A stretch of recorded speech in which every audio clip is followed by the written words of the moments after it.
मेरी सर आंखों पर उनकी बधाई जब उन्होंने मुझे गाली दी थी, मुझे चंडाल और कई ऐसे मैं उनका अपना खून नहीं, कई बातें कही थी, तब भी मैंने उनका आशीर्वाद, और मैंने माना है कि बड़ों की हर बात आपके लिए आशीर्वाद ही होती है, तो मैंने तब भी उसको आशीर्वाद के रूप में स्वीकार किया था। और आज तो सही में उन्होंने मुझे बधाई दी है, तो उनको नमन करते हुए।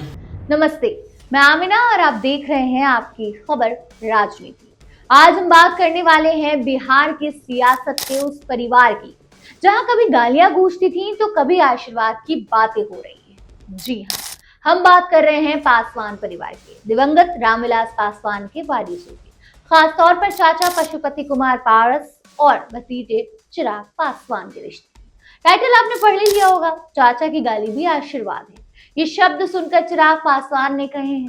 तो आइए पूरी कहानी डिटेल से समझते हैं। इस वीडियो को लास्ट तक देखिएगा क्योंकि यहाँ परिवार, सियासत, धोखा, बदला और अब सुलह की पूरी फिल्म है। सबसे पहले थोड़ा आपको बैकग्राउंड समझा देते हैं। रामविलास पासवान बिहार के दिग्गज दलित नेता थे, लोक जनशक्ति पार्टी के फाउंडर। 2020 में उनकी डेथ हो गई। उसके बाद पार्टी की विरासत पर जंग शुरू हो गई, बड़ा बेटा चिराग पासवान और छोटे भाई पशुपति कुमार पारस के बीच। 2021 में पशुपति पारस ने पार्टी में बगावत की, 5 सांसदों को साथ लेकर एलजेपी को तोड़ दिया, खुद को राष्ट्रीय लोक जनशक्ति पार्टी और एलजेपी का अध्यक्ष बना लिया। चिराग अकेले पड़ गए। उस समय पारस मोदी सरकार में मंत्री बने, चिराग बाहर हो गए। चिराग ने नई पार्टी बनाई, एलजेपी रामविलास, और इसी दौरान रिश्तों में करवाहट चरम पर पहुंच गई। 2024 में पशुपति पारस ने कार्यक्रम में चिराग को चंडाल तक कह डाला। जी हाँ, आपने बिल्कुल सही सुना। उन्होंने कहा, इस चंडाल की वजह से मैं अपने बड़े भाई रामविलास पासवान को अंतिम समय में देख भी नहीं पाया। कोरोना का बहाना देकर चिराग ने मिलने नहीं दिया। ये बयान वायरल हो गया था। पूरा बिहार हैरान था कि चाचा भतीजे को चंडाल कह रहा है। फिर 2024 लोकसभा चुनाव आया। एनडीए ने चिराग के गुट को चुना, पारस को साइडलाइन कर दिया। पारस को एक भी सीट नहीं मिली। चिराग हाजीपुर से जीते, केंद्रीय मंत्री बने, पारस इस्तीफा देकर बाहर हो गए।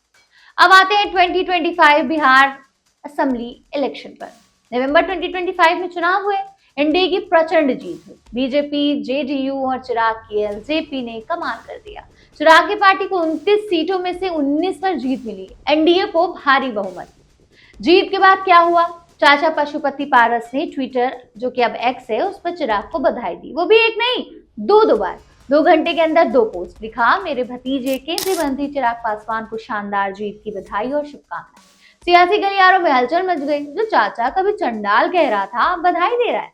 क्या सुलह हो रही है? क्या 2026 में फिर एक साथ हो जाएंगे ये?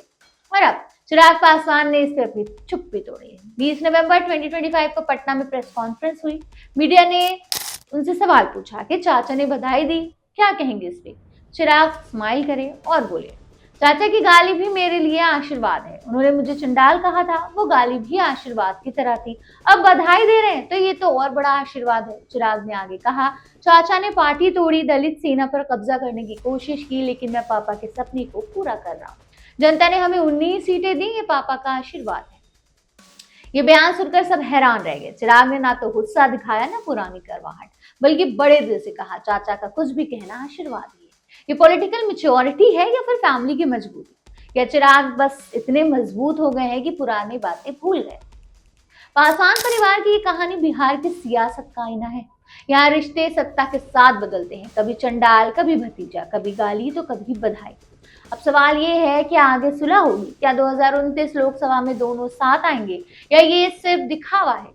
आपको क्या लगता है? अपनी राय कमेंट बॉक्स में जरूर बताइएगा। मिलते हैं ऐसे ही नई पॉलिटिकल अपडेट के साथ। बने रहिए और देखते रहिए अपना फेवरेट चैनल आपकी खबर।